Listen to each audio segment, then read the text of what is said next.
Bonjour. Bonjour, Monsieur le Président de la République du Gabon, Brice Oligui. Vous avez réussi à votre coup d'État, c'est bien. Vous avez séduit la population, c'est aussi bien. Mais ne commettez pas l'irréparable. Le pouvoir qui veut vous déranger là ne va pas vous laisser. En ce moment, vous avez chassé les Béninois, les Camerounais et autres. Les Camerounais aussi dans les jardins sont en train de stopper les camionnettes gabonaises qui chargent la nourriture et on verra. On verra vraiment. Parce que dans la vie, les gens, vous pensez que l'essentiel c'est de faire. L'essentiel n'est pas seulement de faire, c'est de bien faire. Au Cameroun, je ne peux pas citer au moins 30 à 40 camionnettes qui se promènent de jardin en jardin pour réunir les vivres frais. Ces vivres frais est rechargé dans les camions à destination Libreville. Alors, vous vous obstinez quand même. Vous croyez que vous pouvez vivre sans les étrangers? Vous croyez qu'il n'y a pas de Gabonais au Cameroun? Vous ne pouvez pas vivre sans les étrangers. Parce que les Gabonais sont des excellents, super paresseux. C'est des paresseux, les Gabonais. Moi, je sais de quoi je parle. J'y étais. Je suis venu au Gabon. En ce moment, j'étais à l'équipe nationale de sport des handicapés au Cameroun. Je suis venu au Gabon. J'ai vu ce que c'est que les Gabonais. Vous n'atteignez pas 3 millions de personnes. Rien que la petite ville de Bafoussam nourrit tout le Gabon. 6 mois sans qu'ils ne sortent de la maison. Vous demandez que les Camerounais ne doivent plus faire ceci, ils ne doivent pas faire cela, ils ne doivent pas conduire les voitures, ils ne doivent pas...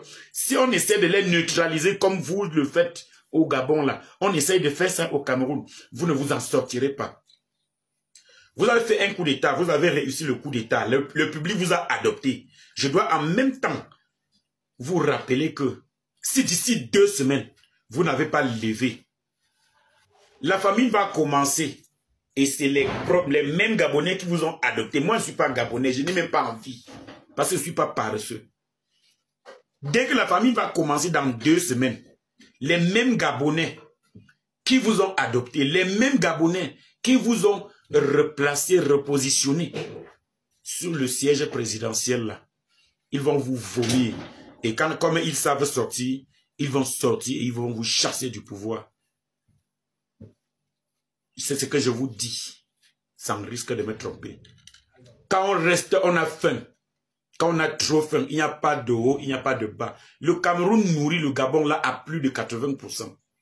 J'ai dit plus de 80% parce que dans les jardins, il y a les camions gabonais au Cameroun qui se promènent de jardin en jardin pour prendre bananes, plantains, tomates, patates, manioc, tout ça et aller charger dans les camions 20 tonnes à destination du Gabon. Depuis hier et ce matin, depuis jeudi, il n'y a plus de taxis. Ça ne joue pas sur votre économie. Il n'y a pas de taxis en ville. Les quelques rares taxis là n'arrivent pas à transporter tous les passagers qui sont en bordure de route. Vous avez conçu des marchés, un marché très luxueux. Des marchés luxueux, c'est bien. Or, au marché, sur un comptoir, on voit un seul régime de bananes. Sur l'autre comptoir, on voit 2 tomates. Sur le 3e comptoir, on peut voir 2 tiges de poireaux.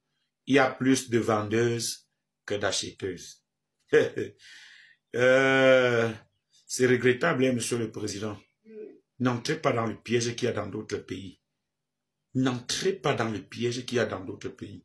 Le même peuple qui vous a adopté, qui vous a accepté, qui vous a encore voté, le même peuple vous a encore voté. Le même peuple t'a installé sous le siège du président de la République gabonaise. Si vous continuez à prendre ce genre de décisions, le même peuple va vous vomir définitivement. Et vous n'allez plus jamais vous retrouver. Faites une suspension rapide. Il faut suspendre ces décisions-là. Et si vous voulez maintenir, il n'y a pas de problème. Je ne viendrai jamais au Gabon. Je ne peux pas demander aux Gabonais de faire ceci ou de faire cela. Je ne viendrai jamais vivre au Gabon. Je suis déjà chez moi, c'est tout. Mais quand un responsable de votre niveau se comporte de cette manière-là, ça fait une erreur monumentale.